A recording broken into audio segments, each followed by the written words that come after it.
Halo Bapak Ibu Guru Hebat, kali ini kita jumpa lagi bersama saya, Pak L, di koneksi antar materi modul 1.4 Budaya Positif.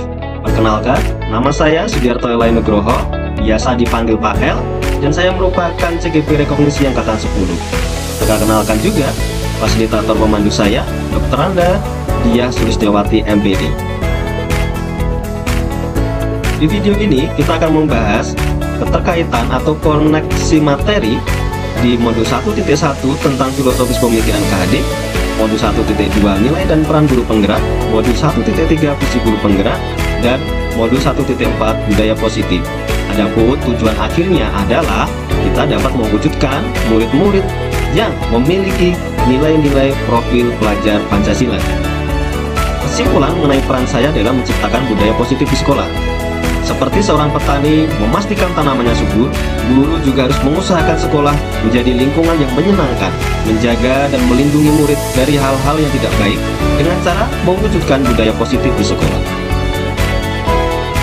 Untuk mewujudkan budaya positif ini, seorang guru harus pertama memahami filosofis Ki Hajar Dewantoro. Beliau bertutur bahwa pendidikan adalah menuntun segala kodrat yang ada pada anak-anak agar mereka dapat mencapai keselamatan dan kebahagiaan yang setinggi-tingginya, baik sebagai manusia maupun sebagai anggota masyarakat. Yang kedua, guru harus memiliki nilai dan peran guru penggerak. Nilainya antara lain mandiri, reflektif, kolaboratif, inovatif, serta berpihak pada murid. Dan peran guru penggerak menjadi pemimpin pembelajaran, menggerakkan komunitas praktisi, menjadi coach bagi guru lain, mendorong kolaborasi antar guru, mewujudkan kepemimpinan murid. Lalu, yang ketiga, guru juga harus mempunyai visi seorang guru penggerak. Visi itu nanti disusun menggunakan pendekatan inquiry apresiatif dan dituangkan di dalam rencana belajar, lalu diimplementasikan. Setelah paradigma guru berubah dan memiliki prakarsa perubahan pada dirinya, maka saatnya untuk membentuk budaya positif. Adapun strategi penerapan budaya positif di sekolah, kita ada konsep-konsepnya di dalam budaya positif. Yang pertama, disiplin positif, motivasi perilaku manusia, posisi kontrol, keyakinan kelas, dan segitiga restitusi. Kita mulai dari disiplin positif. Apa itu disiplin positif? Penerapan disiplin dengan cara menggunakan cara-cara yang positif, yaitu menumbuhkan kesadaran atau motivasi internal untuk melakukan suatu hal, bukan dengan paksaan, bukan dengan reward, ataupun dengan hukuman. Berikutnya adalah motivasi perilaku manusia. Level paling bawah adalah untuk menghindari ketidaknyamanan atau hukuman. Kemudian level berikutnya untuk mendapatkan imbalan atau penghargaan dari orang lain. Dan tingkat yang lebih tinggi dari itu adalah untuk menjadi orang yang mereka inginkan dan menghargai diri sendiri dengan nilai-nilai yang mereka percaya. Di tingkatan 1 dan 2 masih merupakan motivasi eksternal. Dan di tingkatan paling 3 merupakan motivasi internal. Inilah tingkatan ketiga yang menjadi tujuan kita. Di dalam posisi kontrol guru, ada posisi kontrol guru sebagai penghukum. Kemudian membuat merasa bersalah, teman, pemantau, dan manajer. Dari kelima posisi kontrol ini diharapkan guru dapat memposisikan sebagai manajer, karena di posisi manajer guru dapat menjadikan murid sebagai manajer bagi dirinya sendiri.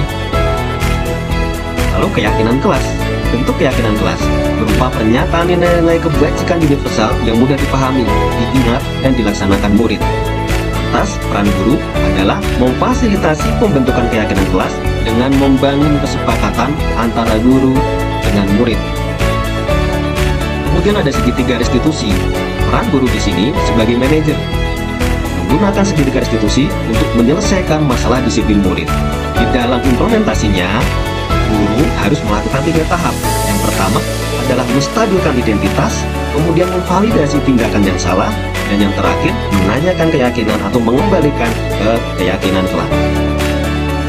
Berikutnya, refleksi dengan pertanyaan, sejauh mana pemahaman Anda tentang konsep-konsep inti yang telah Anda pelajari di modul ini? Adakah hal-hal yang menarik untuk Anda dan yang di luar dugaan? Sejauh ini saya sudah mempelajari dan memahami konsep-konsep yang ada pada modul budaya positif. Di dalamnya mencakup disiplin positif, teori kontrol, teori motivasi, hukuman, dan reward, posisi kontrol guru, kebutuhan dasar manusia, keyakinan kelas, juga segitiga restitusi. Lalu hal yang menarik bagi saya dan di luar dugaan yaitu ketika saya mendapatkan pemahaman baru, yang mana reward atau penghargaan bukanlah disiplin positif, karena reward dapat merusak hubungan, mengurangi ketepatan, menurunkan kualitas, mematikan kreativitas, dan bersifat mendukung.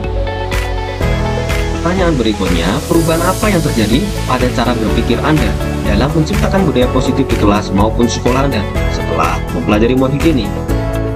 Perubahan yang saya rasakan adalah saya menjadi lebih memaklumi pelanggaran disiplin murid, karena saya mengerti setiap pelanggaran disebabkan karena adanya kebutuhan murid yang tidak terpenuhi. Dengan posisi kontrol guru yang tepat, serta penerapan segitiga restitusi, maka kita dapat membantu murid untuk menemukan motivasi internalnya dalam melakukan hal yang baik dan lalu, pengalaman seperti apakah yang pernah Anda alami terkait penerapan konsep-konsep inti dalam modul budaya positif, baik di lingkup kelas maupun sekolah Anda? Pengalaman saya menangani murid yang jarang sekali mengerjakan tugas. Saya mempraktikkan segitiga restitusi sesuai langkah-langkahnya, yaitu menstabilkan identitas, validasi tindakan yang salah, dan menanyakan keyakinan. Bagaimanakah perasaan Anda ketika mengalami hal-hal tersebut? Perasaan saya sangat tertantang untuk dapat menyelesaikan setiap pelanggaran dengan menggunakan pendekatan disiplin positif. Selain itu, saya merasa perlu untuk mengembangkan diri saya menjadi guru yang bermakna bagi murid. Menurut Anda, terkait pengalaman dalam penerapan konsep-konsep tersebut, hal baik apa saja yang sudah baik, adakah yang perlu diperbaiki? Hal yang sudah baik menurut saya adalah pengalaman baru bagi murid untuk tidak merasa takut jika menghadapi guru karena pelanggaran. Selain itu, mulai muncul motivasi internal pada murid untuk melaksanakan keyakinan kelas. Dan yang harus diperbaiki adalah penanaman keyakinan kelas untuk terus diingatkan kepada murid. Sebelum mempelajari modul ini, ketika berinteraksi dengan murid, berdasarkan 5 posisi kontrol, posisi manakah yang paling sering Anda pakai, dan bagaimana perasaan Anda saat itu? Setelah mempelajari modul ini, posisi apa yang Anda pakai, dan bagaimana perasaan Anda sekarang? Apa perbedaannya? Sebelum mempelajari modul ini, posisi kontrol saya sebagai penghukum dan juga pemantau. Saat saya di posisi itu, saya merasa jahat dan bersalah karena memberi hukuman. Terkadang saya tepiskan dengan alasan itu juga untuk kebaikan murid. Ya. Lalu setelah mempelajari modul ini, saya mulai memposisikan sebagai manajer dalam menyelesaikan pelanggaran disiplin murid. Perasaan saya menjadi lebih tenang karena pandangan ke murid sudah berbeda. Saya memandang setiap murid melakukan pelanggaran pasti ada alasannya, sehingga bukan rasa jengkel yang muncul, melainkan kasih. Sebelum mempelajari modul ini, pernahkah Anda menerapkan segitiga restitusi ketika menghadapi permasalahan murid Anda? Jika iya, tahap mana yang Anda praktekkan dan bagaimana Anda mempraktekannya? Pernah saya menerapkan segitiga restitusi, meskipun saya belum mengerti istilah segitiga restitusi pada saat itu. Pada saat penerapan, saya melakukan tahap menanyakan keyakinan, tetapi yang saya pakai adalah keyakinan nilai-nilai menurut keyakinan agama, karena pada saat itu belum mengerti tentang keyakinan kelak. Selain konsep-konsep yang disampaikan dalam modul ini, adakah hal-hal lain yang menurut Anda penting untuk dipelajari dalam proses menciptakan budaya positif, baik di lingkungan kelas maupun sekolah? Ya, menurut saya, hal lain yang penting untuk dipelajari proses penciptaan budaya positif adalah mempelajari karakteristik murid secara psikologi, sehingga kita dapat lebih mengenal pribadi murid.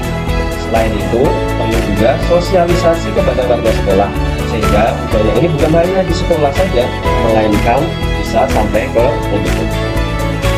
Terima kasih. Itulah koneksi antar materi di modul 1.4. Semoga bermanfaat. Mari kita tergerak, bergerak, dan menggerakkan. Salam dan bahagia. Bye-bye.